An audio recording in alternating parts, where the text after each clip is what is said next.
कि नरेंद्र मोदी सरकार को अपने तर्जुमानों को लगाम देनी चाहिए। ये वो वाकयात हैं जिनके बायस बांग्लादेश में बसने वाले हिंदुओं की जान को भी शदीद खतरात लाहक हो सकते हैं। इस मुसलमान सड़कों पर निकलकर नरेंद्र मोदी से सफारती ताल्लुकात खत्म करने की बात कर रहे हैं और देखना ये होगा कि आगे चलकर ये मामला कहां तक जाता है। व्हाट्सअप गाइज अस्सलामु अलैकुम। अपनारा केमन आसेन, आशा करी सबाई भालो आसेन। আমি জুনেদ আপনারা দেখতেছেন জুনেদ আলী অফিশিয়াল।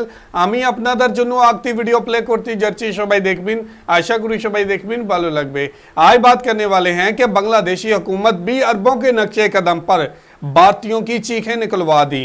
अब भारत के अंदर जो नबी पाक सल्लल्लाहु अलैहि वसल्लम की शान में गुस्ताखी की गई ऊपर शर्मा ने, उसके ऊपर अब बांग्लादेश भी अरबों के नक्शे कदम पर चल रहा है। बांग्लादेश के अंदर भी शदीद एहतजाज किए गए और मोदी से माफ़ी का मुतालबा किया गया।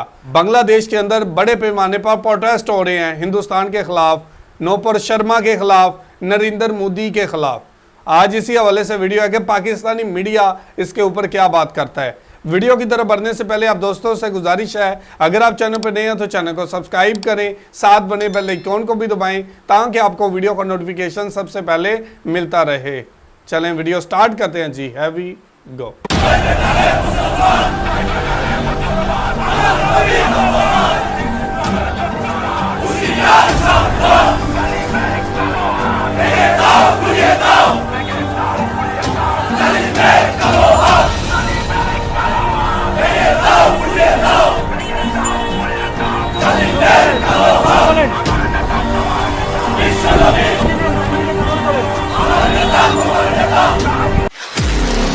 सामने क्रम बांग्लादेश एक ऐसा मुल्क है जो पाकिस्तान के खिलाफ भारत की मदद से वजूद में आया था। बांग्लादेश के भारत के साथ काफी अच्छे ताल्लुकात हैं। हालांकि बांग्लादेश में रहने वाले मुसलमान जो कि मेजॉरिटी में हैं, उनकी एक बड़ी तादाद जिनका जमात इस्लामी के साथ ताल्लुक है या दूसरी कई मजहबी जमातों से, वो हमेशा से भारत के क्रिटिक रहे हैं। आज से चंद माह कबल आपने बांग्लादेश में भारतीय हिंदुओं पर होने वाले मजालिम भी देखे होंगे कि एक दरगाह की बेहरमती के बाद किस तरह चुन चुनकर हिंदुओं के अमलाक को नुकसान पहुंचाया गया। लेकिन फिर भी सरकारी तौर पर दोनों ममालिक के काफी अच्छे ताल्लुकात हैं। नरेंद्र मोदी कई बार बांग्लादेश का दौरा कर चुके हैं और शेख हसीना वाजिद भी मुतअद्दिद बार भारत में दौरे के दौरान बाहमी ताल्लुकात को आगे बढ़ाने की बात कर चुके हैं। लेकिन अब की बार ऐसा लगता है कि भारत के साथ इन पड़ोसी ममालिक के ताल्लुकात भी इंतहाई कशीदा होते जा रहे हैं, क्योंकि नबी पाक सल्लल्लाहु अलैहि वसल्लम की गुस्ताखी किसी भी मुसलमान की, चाहे वो कट्टर मुसलमान हो या फिर दीन के साथ उसका लगाव कम हो, काबिल कबूल नहीं है। बांग्लादेश की तरफ से भी भारत को खुलेआम अब धमकी आमेज लहजे में अपनी औकात में रहने की तलकीन कर दी गई है और बांग्लादेशी वज़ीर-ए-आज़म शेख हसीना वाजिद के तर्जुमान की तरफ से बाकायदा एक सोशल मीडिया बयान जारी किया गया है, जिसमें उनका कहना है कि नरेंद्र मोदी सरकार को अपने तर्जुमानों को लगाम देनी चाहिए। ये वो वाकयात हैं जिनके बायस बांग्लादेश में बसने वाले हिंदुओं की जान को भी शदीद खतरात लाहक हो सकते हैं। इसके अलावा ऐसी कई वीडियो सोशल मीडिया पर गर्दिश कर रही है, जिसमें गुज़श्ता रोज जुम्मे की नमाज के बाद हजारों लाखों की तादाद में लोग बांग्लादेश की सड़कों पर निकले और नरेंद्र मोदी सरकार और भारत के खिलाफ अपने गम और गुस्से का इजहार किया और अपनी हुकूमतों पर यह दबाव डाला गया कि नबी पाक सल्लल्लाहु अलैहि वसल्लम की हुर्मत पर किसी भी तौर पर कोई आंच न आने दी जाए और ऐसे ममालिक जो कि गुस्ताखी के मुर्तकिब हैं, उनके साथ अपने सफारती ताल्लुकात मुनक़ता किया जाए। बांग्लादेशी हुकूमत अब दबाव में है, क्योंकि लाखों की तादाद में मुसलमान सड़कों पर निकल कर नरेंद्र मोदी से सफारती ताल्लुकात खत्म करने की बात कर रहे हैं और देखना यह होगा कि आगे चलकर यह मामला कहां तक जाता है। आइए आपको लेकर चलते हैं और ये सारी कहानी भारतीय सहाफी की जुबानी आपको सुनाते हैं, जिसमें वो इस सारे मामले का जिम्मेदार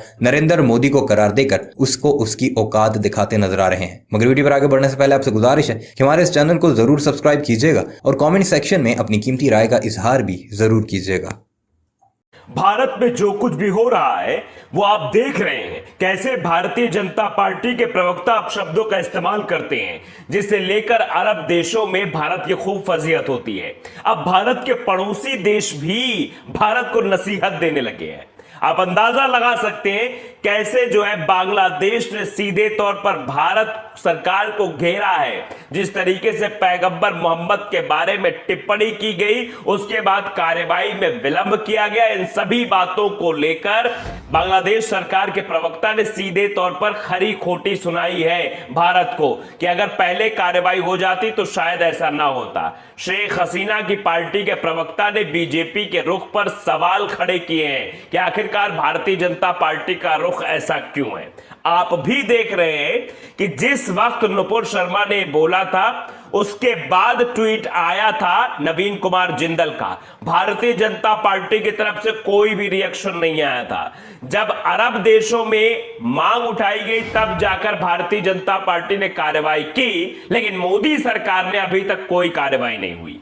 जो कार्रवाई हुई वो तो बीजेपी की तरफ से हुई है, लेकिन मोदी सरकार की तरफ से कार्रवाई नहीं हुई है। और बांग्लादेश कह रहा है सीधे तौर पर कि हम जो कट्टरपंथी संगठन है, धार्मिक कट्टरपंथी है, इनको लेकर जीरो टॉलरेंस की हमारी नीति रहती है।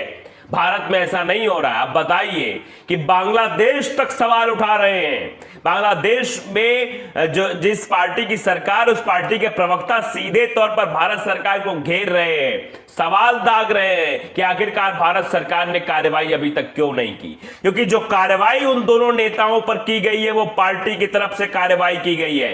पार्टी ने उन दोनों नेताओं को निष्कासित कर दिया है, लेकिन भारत सरकार की तरफ से कार्रवाई क्यों नहीं हुई है? क्यों उन लोगों पर जो है मुकदमा लगाकर जेल नहीं भेज दिया गया? क्योंकि ऐसे लोगों को जो धार्मिक कट्टरपंथ फैलाते हो उनको जेल भेज देना चाहिए, लेकिन ये कार्रवाई नहीं हुई। कहीं से भी कोई FIR दर्ज नहीं हुई है। तो पूरी कहानी हम आपको बताएंगे। शेख हसीना के पार्टी के प्रवक्ता ने क्या कुछ सवाल उठाए वो भी बताएंगे विस्तार से। वीडियो के अंत तक आप बने रहिएगा, बहुत सारी इंफॉर्मेशन आपको हम आज देंगे। तो शेख हसीना के पार्टी के प्रवक्ता ने बीजेपी के रुख पर सवाल उठाए हैं। दरअसल भारत में जिस तरह से पैगंबर मोहम्मद को लेकर टिप्पणी की गई थी, इसके बाद बांग्लादेश की सत्ताधारी पार्टी आवामी लीग के एक शीर्ष नेता ने कहा है कि बीजेपी ने खाड़ी देशों की ओर से बढ़े दबाव की वजह से नुपुर शर्मा पर कार्रवाई की है। सिर्फ बांग्लादेश ही नहीं, पूरा विश्व कह रहा है कि यह कार्रवाई जो हुई है भारतीय जनता पार्टी ने दबाव में की है। लेकिन अभी भी सरकार की कार्रवाई का सब लोग इंतजार कर रहे हैं कि सरकारी कार्रवाई कैसे होगी, क्या होगी। ढाका में पत्रकारों के एक प्रतिनिधिमंडल से बातचीत के दौरान बांग्लादेश आवामी लीग के खंडाकर गुलाम मौला नक्शबंदी ने कहा कि प्रधानमंत्री शेख हसीना ने धार्मिक आतिवादियों के लिए जीरो टॉलरेंस की नीति अपनाई हुई है।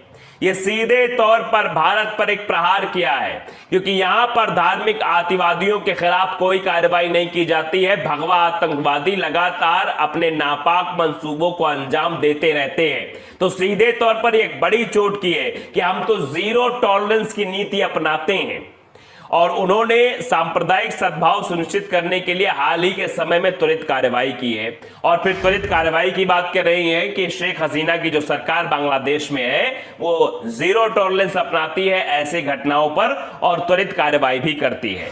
बांग्लादेश आवामी लीग के सलाहकार समूह के सदस्य नक्शबंदी ने कहा कि भारत सरकार ने कई दिनों तक इंतजार किया।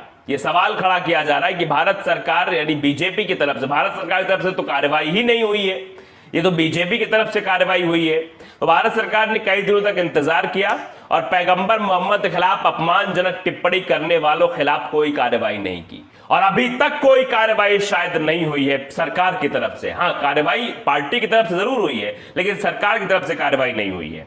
जब खाड़ी देशों ने इन बयानों का विरोध शुरू किया तब जाकर एक्शन लिया गया और इन बयानों के लिए जिम्मेदार अपने प्रवक्ताओं को हटा दिया गया। तो जिम्मेदार प्रवक्ताओं को तो पार्टी ने हटा दिया। कब हटाया यह भी सही साफ तौर पे कहा जा रहा है कि अरब देशों का जब दबाव आया था, जब सोशल मीडिया पर ट्रेंड चलने लगा था, जब यह कहा जाने लगा था कि भारत में कैसे जो है पहले मुसलमानों को प्रताड़ित किया गया, उनके धार्मिक स्थलों को प्रताड़ित किया गया, उसके बाद पैगंबर साहब के बारे में गुस्ताखी की गई, उनके बारे में अपशब्दों का इस्तेमाल एक टीवी चैनल पर किया गया, उसके बाद सोशल मीडिया प्लेटफॉर्म यानी ट्विटर पर किया गया, तब जाकर यह कार्रवाई की गई है।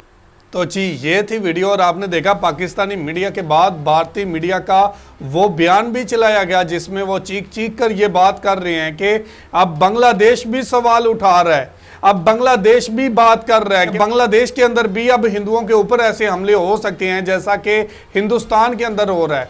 हिंदुस्तान क्यों इसके ऊपर कंट्रोल नहीं कर रहा? ऐसी क्या चीज़ है कि जो हिंदुस्तान के अंदर हिंदू इंतहा पसंद इस्तेमाल कर रहे हैं? ऐसी कौन सी ताकत है जो वहां की हुकूमत इंतहा पसंदों को दे रही है कि आप जिसके ऊपर मर्जी बात करें, आपको हम कुछ नहीं बोलेंगे? अरब ममालिक ने शदीद एहतजाज किया, भारत की कई चीज़ों का बाइकआउट किया। अब बांग्लादेश पाकिस्तान के अंदर भी प्रोटेस्ट हो रहे हैं और बांग्लादेश के अंदर लाखों की तादाद में लोग सड़कों पर निकले हुए हैं। अब बांग्लादेश की हुकूमत के तर्जमान ने भी भारत को खड़ी खड़ी सुना दी है कि आप इस तरह की हरकतों से बाज रखें और अपने अंदर एक पॉलिसी बनाएं जिसके तहत कोई भी किसी के ऊपर भी इस तरह की टिप्पणी ना कर सके। भारतीय मीडिया भी इसके ऊपर बात कर रहा है। भारतीय मीडिया भी अब यह सवाल उठा रहा है कि हुकूमत की तरफ से क्यों ऐसे कार्रवाई नहीं की गई। अरब ममालिक को इतना शदीद एहतजाज करने की नौबत आई और अब बांग्लादेश के अंदर भी एहतजाज हो रहे हैं, भरपूर एहतजाज हो रहे हैं। बांग्लादेश की हुकूमत के तर्जमान भी अब सवाल उठा रहे हैं कि नरेंद्र मोदी की पॉलिसी क्या इतनी नाकाम हो चुकी है, कोई भी कारकुन खड़े होकर कोई भी बात कर दे। तो ये थी आज की वीडियो। आप इस वीडियो के हवाले से क्या कहना चाहते हैं ज़रूर कमेंट करके हमें बताइएगा। बहुत शुक्रिया।